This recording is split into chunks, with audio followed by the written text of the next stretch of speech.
We can send sound, phone calls, we can send sight, video calls, YouTube, but we can't send smell. It's the one sense missing from our digital lives, even though it's deeply tied to memory and emotion. Imagine the smell of cookies taking you back to childhood, or gasoline triggering panic. Smell is powerful. As we build the next internet, the metaverse, it's still odorless. But startups like OVR Technology and AromaJoin are changing that. They're making devices that shoot scent molecules at your nose in sync with VR. Imagine smelling gunpowder in a game, or lavender in a meditation app. And it's not just about output. Electronic noses, e-noses, are being developed to detect scents with precision, from cancer on your breath to explosives at airports. Today, let's take a whiff of what the future smells like. Why is smell the last sense to go digital? Vision uses 3 primary colors, sound is just waves. But smell, no primary sense. Our noses have about 400 types of receptors detecting trillions of combinations. That's a massive data problem. To digitize smell, you need hardware that can mix and release a huge variety of scent molecules. But with only a handful of cartridges, you're limited to a few dozen scents, nowhere near what our noses can detect. And clearing scents instantly is tough, unlike sound or vision. That's why digital smell is so tough, but the tech is catching up. The race is on to bring our noses online.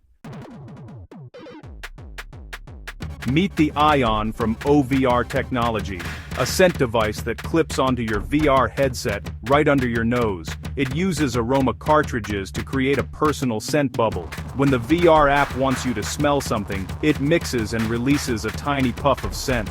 Scents switch in milliseconds, so you can go from a crackling fire to an ocean breeze instantly. I tried a demo, leaning in to smell virtual roses. It's surprisingly convincing. This adds a new layer of presence to VR, making virtual worlds feel more real. OVR is also using this for therapy, like PTSD treatment, recreating smells to help patients process memories. Imagine shopping for perfume online and actually smelling it before you buy. The tech is here, and it's about making digital experiences truly immersive.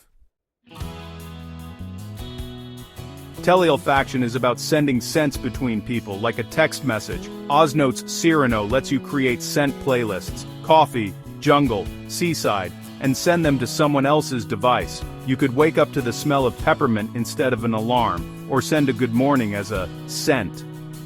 The catch? Cartridges. Like printers, the real cost is in the refills, and that's a tough sell for a novelty. This isn't the first try. Remember DigiSense and the iSmell? Hyped in the 90s, but it flopped. The tech wasn't ready, and people didn't need to smell the internet. What's different now? Better hardware, smaller devices, and VR as a compelling use case. But the business model, recurring cartridge costs, remains a hurdle. Will people pay for digital scent refills? The jury's still out. For now, tele-olfaction is a fun experiment, but not a must-have. The real breakthrough might come from machines that can smell for us. Let's see how e-noses are changing the game. Next up, digital noses in medicine. E-noses, machines that can smell, are revolutionizing medicine. Diseases have unique scent signatures. Dogs can sniff out cancer or low blood sugar, but you can't put a dog in every hospital. Enter the medical e-nose, portable, cheap, and reliable. Companies like NanoScent use sensors with nanoparticles. You breathe into the device, and it detects volatile organic compounds, VOCs, in your breath. Each disease creates a unique smell fingerprint. Machine learning algorithms analyze thousands of samples to spot patterns. The result? A breathalyzer for cancer and other diseases. Imagine early cancer screening as simple as breathing into a handheld device. No scans, no needles. This could make preventative medicine faster, cheaper, and more accessible. Early detection saves lives. E-noses could transform healthcare, making diagnosis non-invasive and routine. The tech is real, and it's coming soon. But e-noses aren't just for medicine. They're about to change how we eat and how we stay safe. Let's see how. E-nose tech is reshaping food and home safety. In agriculture, drones with e-noses fly over crops, smelling ripeness and spotting mold before it spreads. This means less waste and bigger yields. At home, imagine a smart fridge that sniffs out spoiled milk or wilting lettuce, sending you a notification before food goes bad. Devices like the food sniffer already analyze meat or fish for spoilage, giving you real-time freshness data. No more guessing with best buy dates or unreliable sniff tests. E-noses provide objective chemical data, helping prevent food waste and food poisoning. From farm to fridge, this tech could save money, resources, and health.